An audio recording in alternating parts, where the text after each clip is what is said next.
What's up, guys? Welcome back to Wordwise. I'm in Tahiti.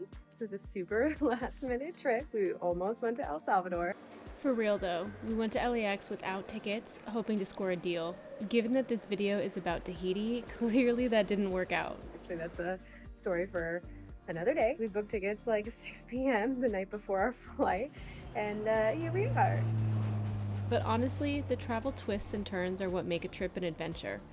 A day after leaving LAX empty-handed, we returned fresh with tickets for a Delta flight bound for Tahiti, and what an adventure we had.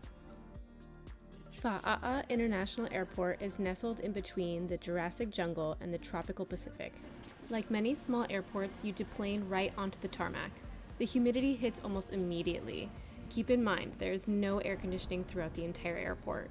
It is open air, which, while quaint, is quite stifling in the tropical heat. With just a few terminals, the airport is really easy to navigate. There are restaurants and shops both before and after security, so there are plenty of options to grab a beer while waiting for your flight. The outer ring of the airport features rental car agencies, ATMs, and a currency exchange. We grabbed a cab, pleasantly surprised with a very detailed price breakdown posted right near the taxi area. Faa'a is a popular area where many of the top fancy hotels are located. Think the overwater bungalows at the Intercontinental or the Hilton. While rooms can be really pricey, the Hilton is actually a great spot for late night food and drinks, as its bars stay open longer than most spots in the area. We were even greeted by the resident chicken, Nugget. Nugget, babe? What are you doing, Nugget? What are you doing? Chicken. If you don't have a baller budget like Nugget, but still want to keep it bougie, there are great Airbnb condo options in the neighborhood's climbing hills. At around $150 a night, including fees, we snagged a studio condo with an amazing pool overlooking the port. Small but cute. We definitely took full advantage of the pool in the short time that we were there. But I mean, these views, right? And you should know by now that I'm a sucker for a good vista, honey.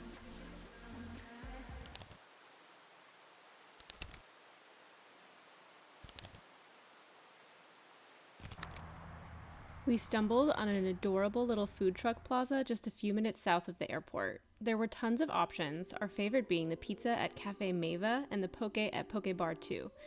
I would recommend checking the spot out during the day to catch the beautiful views of Moria just across the water.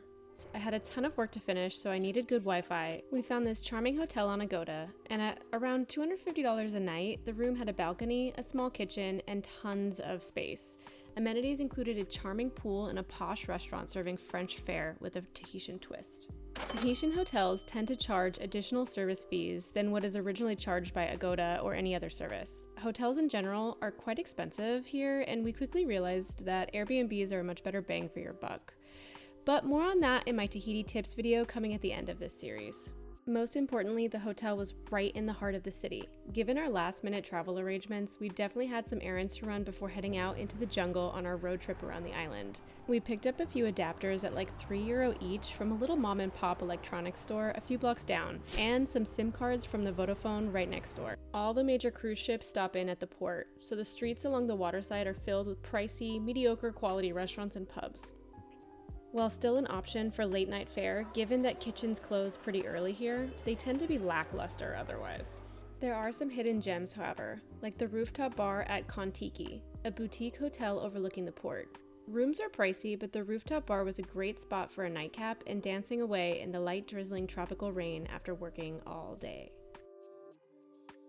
Food-wise, the bao spot Karaji in the Vaiama shopping center is a must. Serving unique bao bun burger combinations and cold beer, it was definitely worth the wait.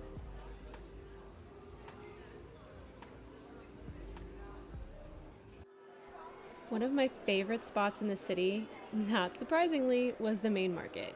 Food, kitsch, and jewelry vendors hawk their goods on the main market floor and in the fancier kiosks above on the second. You can buy all the trinkets, Tahitian oils, and tasty snacks you like. Just bring cash and be ready to bargain. Respectfully, of course. My choice was a beautifully carved black pearl. Thanks, baby! Tahiti is actually known for its unique pearls that are farmed all over the island, but more about that on our trip to Tahiti Iti later. Word to the wise, be adaptable with travel. A missed ticket to El Salvador isn't the end of the world. It's an open invitation for a Tahitian adventure. Next time, we start our epic road trip around the island. Thanks for watching. Bye.